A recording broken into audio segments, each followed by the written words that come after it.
Hola y bienvenidos a todos a Conociendo la UAM, el espacio que la Universidad Autónoma de Madrid pone al servicio de la sociedad, pues para que todos tengamos la oportunidad de conocer mejor qué hacen nuestras profesoras y profesores en el marco de la docencia, la investigación y la transferencia de conocimiento, así como su divulgación, ¿no? Porque al final la universidad pública, la universidad de todos, ¿no? Queremos ser útiles a la sociedad y que todas esas preguntas que nos están haciendo de alguna manera a la sociedad, pues que desde las instituciones públicas generadoras de conocimiento ayudemos a responderlas. Y hoy vamos a hablar de un tema pues, muy interesante que ha sido motivo de grandes investigaciones, de libros, de películas y ha tenido un peso en la historia muy importante, ¿no? Como es la Reconquista. Y para hablar de la Reconquista, la Universidad Autónoma de Madrid hemos llamado a uno de nuestros principales investigadores, como es el doctor Santiago Palacio. Hola Santiago, ¿cómo estás? Hola Fidel, buenas tardes, ¿qué tal? Muchísimas gracias por estar con nosotros hoy en Conociendo la UAM, de verdad. Gracias a ti, gracias por vuestro interés en estos temas. Pues ante todo, permíteme que te presente a la audiencia. Como he dicho, el doctor Santiago Palacios Ontalva es profesor e investigador del Departamento de Historia Antigua, Historia Medieval, Paleografía y Diplomática de la Facultad de Filosofía y Letras de la Universidad Autónoma de Madrid. Y lo primero que me gustaría preguntarte, como íbamos a hablar de la Reconquista, sería que nos digas qué se entiende por Reconquista en la actualidad. Bien, la verdad es que no se puede negar que no sea un término que esté absolutamente presente, ¿no? Y últimamente más en nuestro léxico, ¿no? En nuestra sociedad. Ha calado, ha llegado a la calle, lógicamente, de los círculos académicos, ¿no? Podemos entonces definir quizá dos planteamientos o dos niveles, ¿no? Digamos que para muchos de nuestros conciudadanos, si hablamos de la Reconquista, posiblemente recuerden, ¿no? Pues, algunas ideas que se han transmitido durante generaciones en las aulas, ¿no? Hablamos de un periodo de la historia de España marcado por la guerra, por la violencia entre cristianos y musulmanes, por 8 siglos de enfrentamiento bélico prácticamente constante, ¿no? Y también por un final, ¿no? Marcado por esa derrota de los nazaríes en 1492, que casi felizmente, ¿no? Acabó con ese periodo, ¿no? Según esta visión, claro, la Reconquista tiene unas connotaciones muy significativas, ¿no? Estamos hablando de que, en fin, desde esta postura, la presencia del Islam, de la civilización árabo-islámica, de los musulmanes que entraron en el 711, casi constituye un accidente histórico, ¿no? Una especie de anomalía histórica en la historia de España, en la historia de la nación española, como algunos denominan, ¿no? Unida con los visigodos previamente y unida después gracias a los reyes católicos, ¿no? Y unida además en valores cristianos, en el catolicismo. Bueno,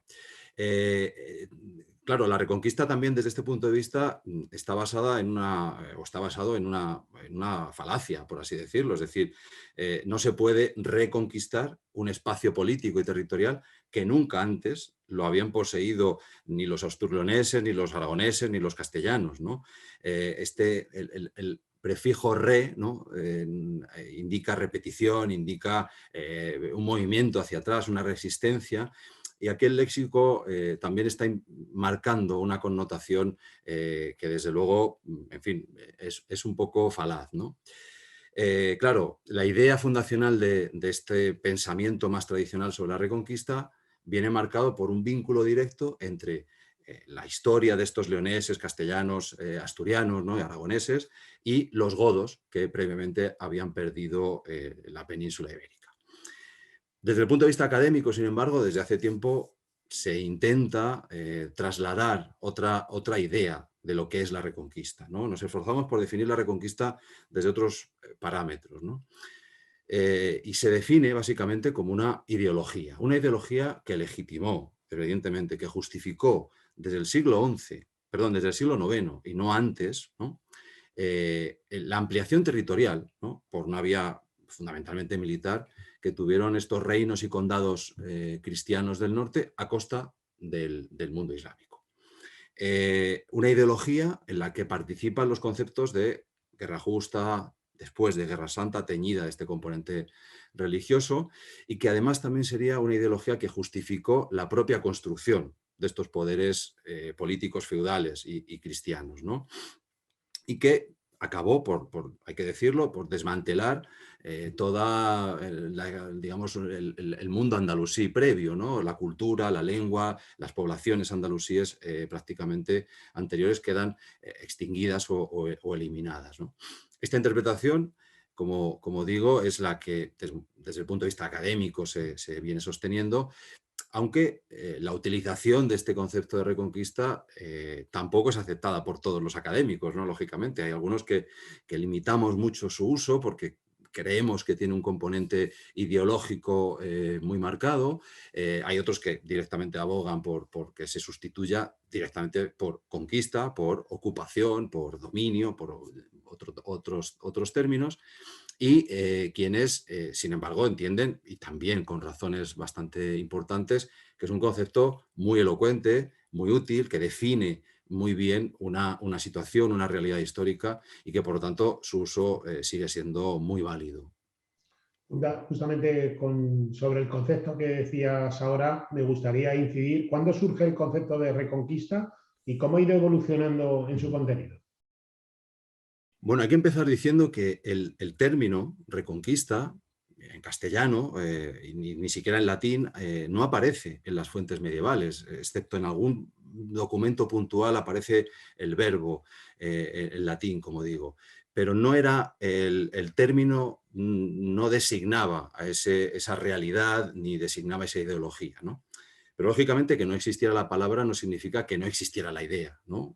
Esa idea que se materializa, que se va a configurar, como decía, a partir del siglo IX en el reino astur-leonés, y que, sin embargo, en aquel momento se definía con otros términos o se nombraba con otros términos. Se hablaba de recuperación, se hablaba de conquista directamente y sobre todo se hablaba de restauración, ¿no?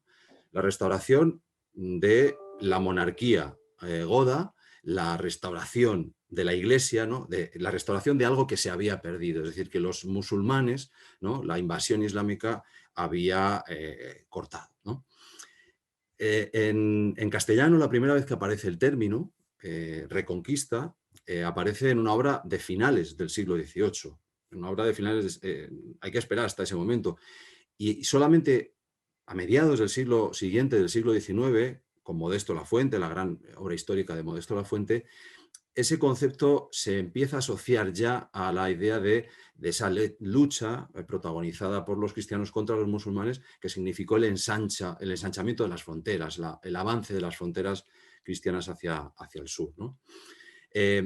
Pese a todo, como digo, este proceso seguía denominándose fundamentalmente como restauración. Pero claro, en el siglo XIX asistimos a otra restauración famosa, que es la restauración borbónica de 1874 con Alfonso XII.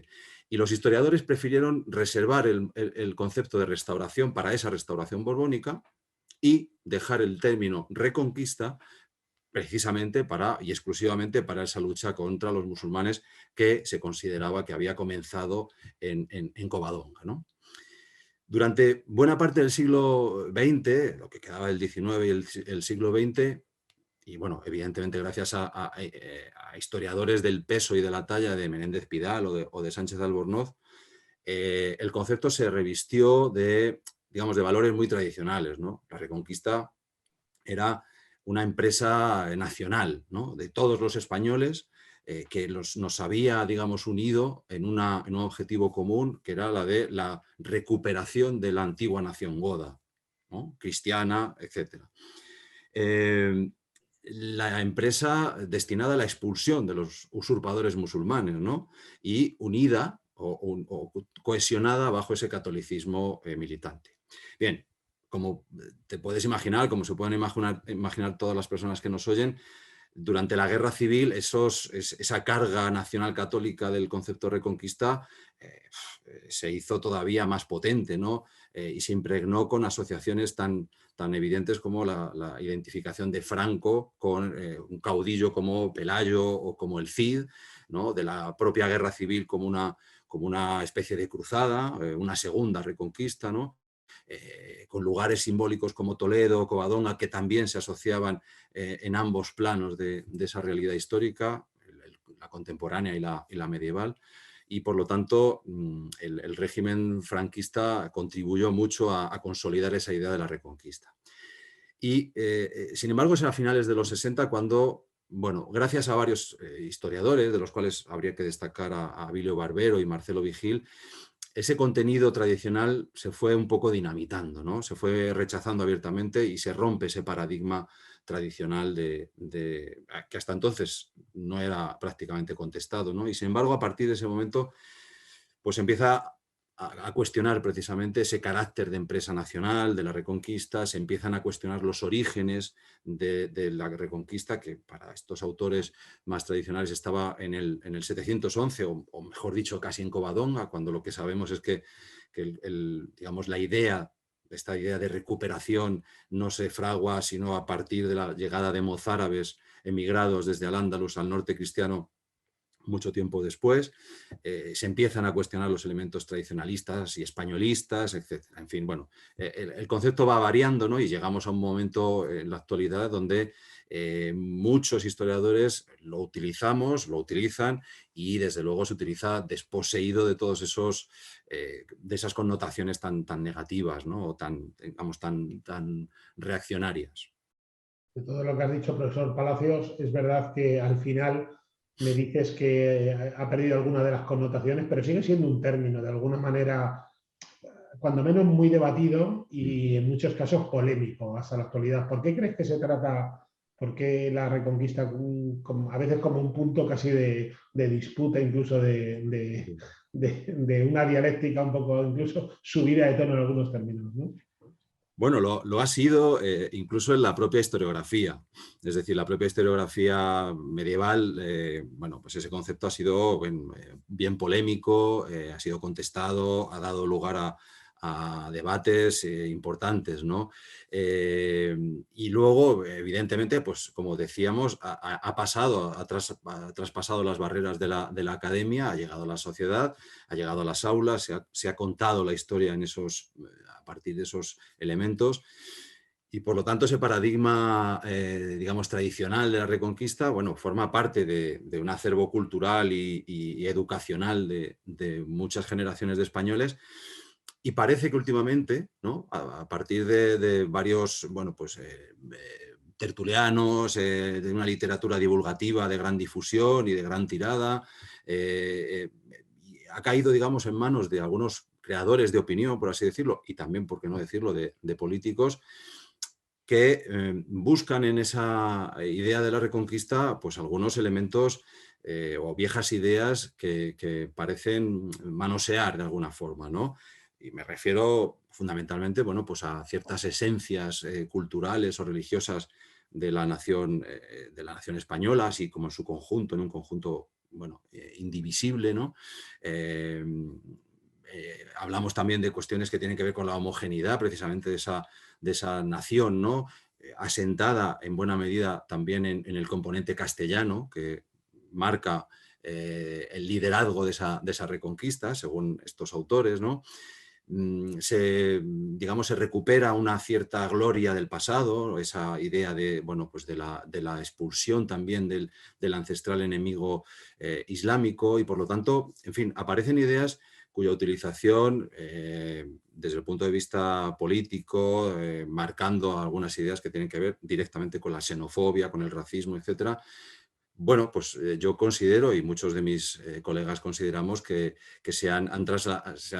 digamos, han traspasado los límites de la academia para entrar en el debate político y ser un arma arrojadiza de, bueno, pues bastante potencia, ¿no?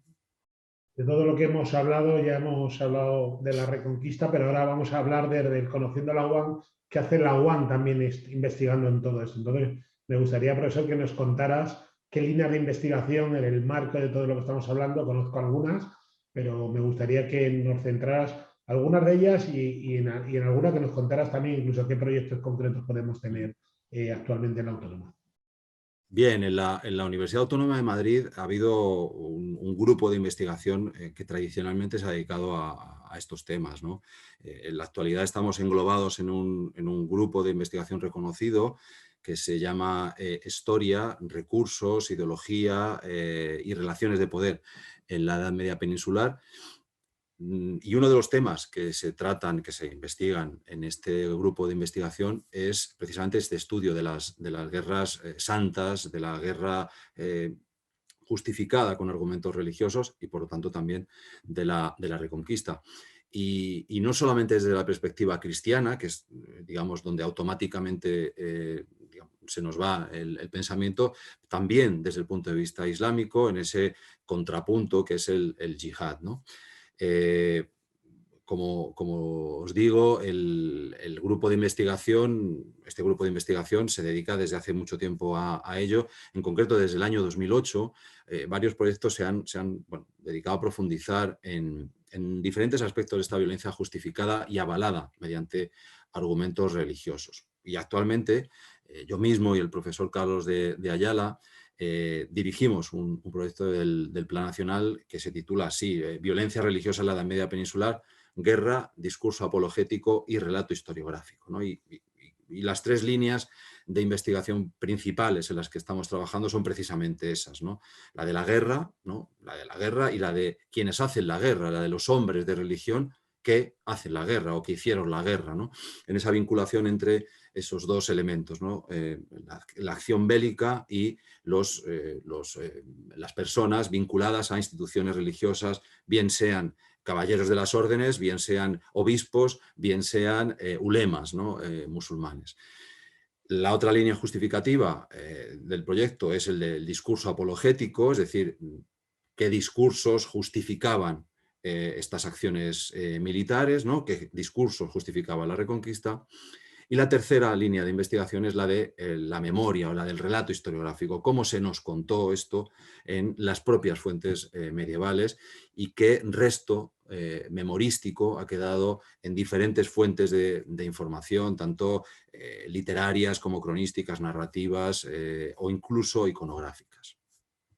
De todo lo que nos cuentas, la verdad es que en la sociedad siempre hay pues una pregunta, ¿no? Global, que es qué utilidad, ¿no? O qué aplicación tiene todo este tipo de investigaciones al final en la propia sociedad, que al final trabajamos y nos debemos a ella. Por supuesto que la ciencia, si no estudia cosas del pasado, nunca podrá planificar el futuro de una forma adecuada, pero ¿qué le dirías a esa sociedad que pregunta para qué sirven esas investigaciones? ¿Qué aplicaciones, en qué casos concretos podríamos ver la utilidad de esta ciencia?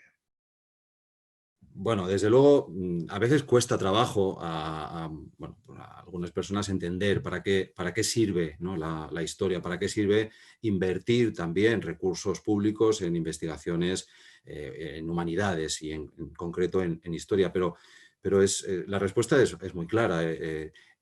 Estamos pensando en el progreso de una sociedad, ¿no? Y una sociedad, desde luego, que progresa cuando se descubre una vacuna y cuando se descubre un tratamiento médico que salva vidas inmediatamente, ¿no? Evidentemente, una sociedad avanza cuando somos capaces de poner sobre la superficie de Marte un robot que nos permite conocer cómo es ese planeta, cómo es la Tierra, qué minerales se encuentran, cuál es su atmósfera. Y nos está retransmitiendo esas informaciones prácticamente en directo. La sociedad avanza cuando se descubre y se salva una especie pequeña de insectos en alguna selva lejana de algún lugar tropical, ¿no? Pero la sociedad avanza y nuestra sociedad se enriquece cuando somos capaces también de comprender nuestro pasado, de conocer a sus protagonistas, de conocer las motivaciones que les llevaron a actuar como actuaron y cuando somos capaces de comprender las consecuencias de esos actos, ¿no? Cuando comprendemos esos cambios históricos que se han producido en el seno de las sociedades, comprendemos también cómo nos hemos moldeado a nosotros mismos, cómo la sociedad que somos se ha convertido en lo que es, ¿no? Cómo se ha generado en buena medida, ¿no?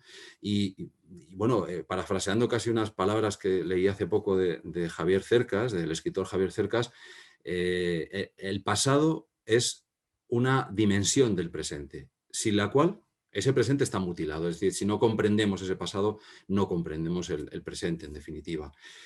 Por lo tanto, la ciencia histórica como una como una más de las ciencias sociales, pero quizá la más humana de las ciencias, ¿no? Ya que trata de los hombres, trata de los hombres en el tiempo, de la vida de las sociedades, es vital para comprender temas absolutamente actuales, ¿no?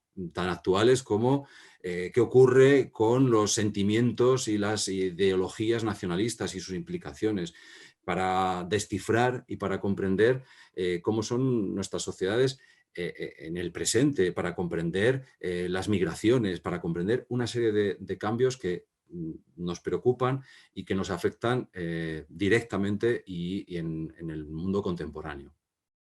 Por último, profesor Palacios, si estuviera escuchando esta conversación alguna entidad que puede estar interesada, pública o privada, interesada en la colaboración con tu grupo de investigación, con los profesores que en la Universidad Autónoma de Madrid trabajan en estos temas, ¿qué mensaje te gustaría mandarles para, bueno, para poder plantear nuevos proyectos de investigación y de transferencia de conocimiento, ¿no?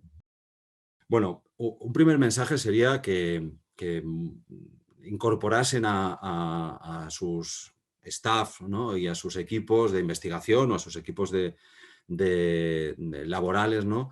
El conocimiento que historiadores, pero no solamente historiadores, también filósofos, filólogos, lingüistas, antropólogos, en fin, digamos el conocimiento que atesora la Facultad de Filosofía y Letras es enorme. Bueno, por así decirlo, no se ha tenido muy en cuenta en algunos aspectos de otras disciplinas o de otros ámbitos profesionales y de estudio, pero la incorporación de alguno de estos, alguno de nosotros, ¿no? Alguno de los especialistas de la facultad, enriquecería mucho las miradas sobre muchísimos temas, como he dicho, muchísimos temas que nos afectan como sociedades contemporáneas, ¿no? En concreto, nuestro grupo está formado por bueno, pues un elenco de investigadores internacionales que está abordando con mucho rigor el origen, las manifestaciones y, digamos, los componentes de esa violencia justificada a través de argumentos religiosos en el pasado, pero que no es tan distinto de lo que, digamos, en la actualidad está ocurriendo con algunos movimientos fundamentalistas, religiosos y que justifican violencia y que justifican actos terroristas a través de la religión, ¿no? Por lo tanto, seríamos capaces de aportar valor a esos estudios, seríamos capaces de aportar valor a instituciones que se preocupan por estas cuestiones, evidentemente desde el punto de vista de las raíces históricas de estos acontecimientos, de estos procesos, ¿no? Particularmente nuestro grupo de investigación, nuestro equipo de investigación sobre la violencia religiosa está últimamente muy presente en todo lo que tiene que ver con la divulgación histórica, ¿no? En revistas, foros, canales de Internet, de YouTube, etcétera, donde nos preocupa especialmente hacer accesibles estas ideas, no dejarlas en el puro debate de académicos y en el puro debate historiográfico, ¿no? Del que, bueno, en fin, conviene que salga para que una sociedad bien informada conozca y sepa lo que la historiografía actual entiende por Reconquista y seamos capaces de, bueno, trascender esas ideas un poco ancladas en el pasado, ¿no? En este sentido, también participamos en colaboración en este momento con el Círculo de Bellas Artes, donde vamos en próximas fechas a impartir un curso sobre la cruzada y la reconquista de la España medieval, ayer y hoy, ¿no? Viendo precisamente esos intercambios entre el pasado y el presente. Vamos a poner en marcha el curso próximo un nuevo máster, un nuevo posgrado en estudios medievales ibéricos, dedicado, y el título lo va a explicitar, a Hispania, al Andalus y Sefarad, como esa conjunción de tres mundos, de tres maneras y de tres sociedades que confluyeron en la península ibérica. En fin, estamos profundamente involucrados en la divulgación, en la transferencia de estas ideas a la sociedad a través de distintos medios, tanto de publicaciones como de cursos, posgrados, etcétera, y creemos que aportaríamos mucho valor a cualquier entidad pública o privada que estuviera interesado en estos temas. Pues la verdad es que sí, desde aquí hacemos un llamamiento, ¿no? A todo tipo de organizaciones que quieran colaborar con nosotros, bien sea contactando directamente con el profesor Palacios o con la Fundación de la Universidad Autónoma de Madrid, que estaríamos encantados de abrir esas primeras conversaciones para poder plantear proyectos a futuro. Profesor, te dejo la última palabra para que cierres esta conversación como mejor tú consideres. Bueno, lo primero es, por supuesto, agradecerte a ti, Fidel, y a la Fundación, bueno, pues la llamada, el interés mostrado por lo que hacemos desde nuestro equipo de investigación, desde nuestro ámbito y, bueno, evidentemente ponernos a disposición, por supuesto, de la Fundación, de la Universidad y de la sociedad, de aquellas entidades que quieran contactar con nosotros o que simplemente bueno, pues estén interesadas en alguno de nuestros cursos, de nuestras formaciones que vamos a impartir y que estamos impartiendo y que creemos que bueno, pueden aportar un conocimiento histórico, digamos que objetivo, contrastado y desideologizado, para entendernos, ¿no? Que no tengan, digamos, ese sesgo que en algunas ocasiones encontramos en otras entidades, ¿no? Nosotros somos una entidad pública, somos un equipo financiado con fondos públicos y, por supuesto, que nos debemos a la sociedad. Doctor Santiago Palacio Sontalva, profesor investigador del Departamento de Historia Antigua, Historia Medieval, Paleografía y Diplomática de la Facultad de Filosofía y Letras de la Universidad Autónoma de Madrid. Muchísimas gracias por haber estado hoy con nosotros en Conociendo la UAM. Gracias, Fidel, un placer. Y a todos ustedes les espero en la próxima entrega de Conociendo la UAM. Hasta la próxima.